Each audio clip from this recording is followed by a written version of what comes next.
Hey guys, this is Matt Holborn here. I'm a jazz violinist and this is my little video chatting to you about how you can also become a jazz violinist. Now before we get into the main bulk of the video, I'm just going to have to say to you, please subscribe and do all that stuff. Hit the bell notifications and all that. It really helps me as a creator, so please do all that stuff. Okay, let's go straight into it. So recently I put up a video about how we as jazz violinists need to learn the changes, the chord changes of the tunes that we are playing. And this is very important. I think that we need to learn how to play over the changes.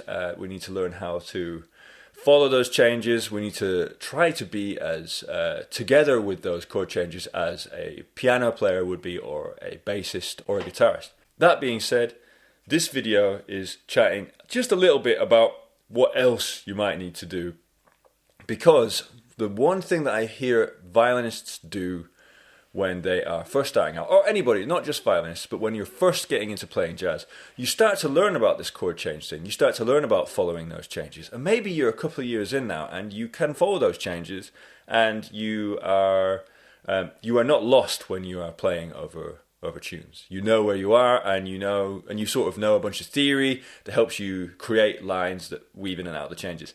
But you're coming away from your solos thinking, I didn't make good music.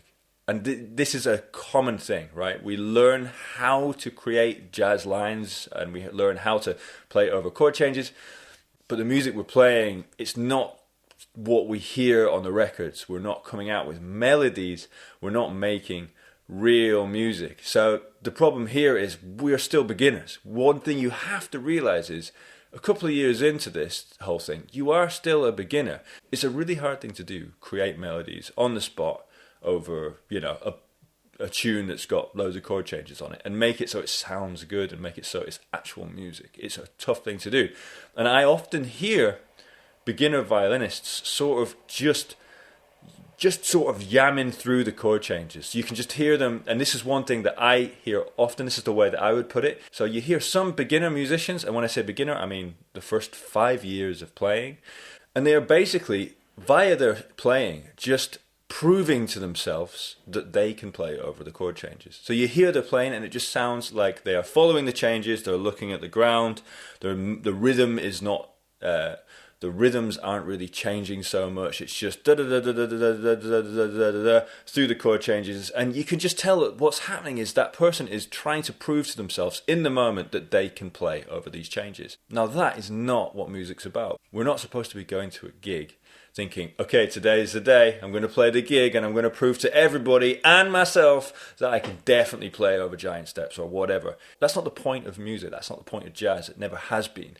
What we're trying to do is we're trying to create music. So you've got to realize that you cannot just expect to turn up and play over the changes and expect that to sound like great music. Maybe I'm describing you. You've been playing for a while and you know all about how to play over chord changes. You've worked on a bunch of theory and all that stuff, but you still come away from your gigs or your jams or whatever and you don't feel like you're making music. Now, my advice to you here is to make sure that you are transcribing other musicians' solos. It's not the be-all and end-all, and I don't think that you should be just transcribing solos. I think that you should be studying music as well, but transcribing solos, and when I say transcribing solos, I mean listening to a solo, try to work out what it is with your ear and playing it on your instrument and learning it.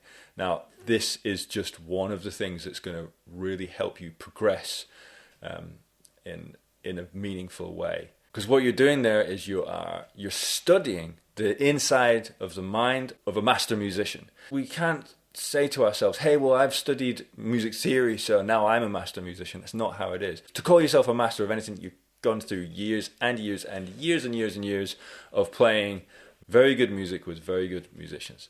Just because you have studied music theory and you can follow the changes with your fingers and with your instrument does not mean that you are a master musician. You need to study the inside of the mind of these master musicians. Take a solo by one of your favorite musicians, learn how to play it, and try and think, how is this person thinking about this chord? How is this person thinking about the next chord? How is this person thinking about rhythm? These are all things that I think are super important. It helps reiterate things that you've been working on and makes you realize, okay, yeah, I'm doing the right thing here. Great. one of the other things is it really helps you get the feel of playing a whole solo. What does playing a whole solo over this tune feel like? If you get the whole thing down, you've got the beginning all the way to the end. You've got the structure of the solo. You've got it starting somewhere, building up, maybe going down again, building up again. And you start to see the arch of the solo. You start to see the form of the solo and how people use form to their advantage and ways that musicians use rhythm and harmony and groove to build a solo. So guys, that was my little piece of advice. Please like, share and subscribe and hit the bell notifications, all that stuff. I'll see you later. Goodbye.